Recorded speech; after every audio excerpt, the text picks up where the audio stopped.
মামা 2 বছর আগে যে 10টা টাকা নিয়েছিলাম মনে আছে? और अभी तो रुको। এলো তুই কি মিজান? না আমার তো বিশ্বাসই হচ্ছে না। মামা তোর কি জ্বর হইছে? এই তোর জ্বরের বুকের লিগা। না না না না, তুই মিজানের রূপ ধরেছিস। তুই আমার বন্ধু মিজান কখন হইতে পারস না। মামা দেখ বুঝছি তুই কি করতে চাস, লস টাকা লস। মামা চিমটিতে দি।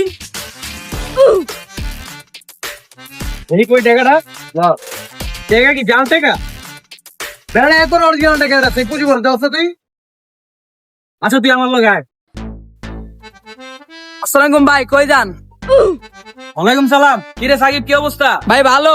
আমার বন্ধু মিজান রে চিনস না? হ্যাঁ ভাই। হয়তো আমার থেকে 2 বছর আগে 10 টাকা লইছিল, আজকে দিয়ে দিছে। থাক খুশিতে বন্ধুর হলে ঘুরতে যেতেছি। ঠিক আছে ভাই। ওই বন্ধু আয়। ওই মামা, আমার বন্ধু কি খাইতে চায় সব দাও, যত বিল হয় আমি দিমু। কারণ 2 বছর আগে বন্ধু 10 টাকা লইছিল, আজকে দিয়ে দিছে। চালু দাও। মামা তুই কি করতে চাস কদি? আরে না বেটা, তুই যে টাকা দিয়ে দিছিস সেটা মামারা জানাইলাম আর কি। ওই দোস্ত, আঙ্কেলের নাম্বারটা একটু দে। তোরা 0192 94 34 100। क्लाइमैक्स अभी बाकी। আসসালামু আলাইকুম আঙ্কেল, আমি ওই যে মিজানের বন্ধু সাগর। আঙ্কেল শুনেন, আপনার যদি 5-10 লাখ হাওলাত লাগে আপনি আমারে কইন, আমি দিমু। হ্যাঁ, কারণ ওই যে আপনি মিজানের জন্ম দিয়ে তো ধন্য হয়ে গেছে।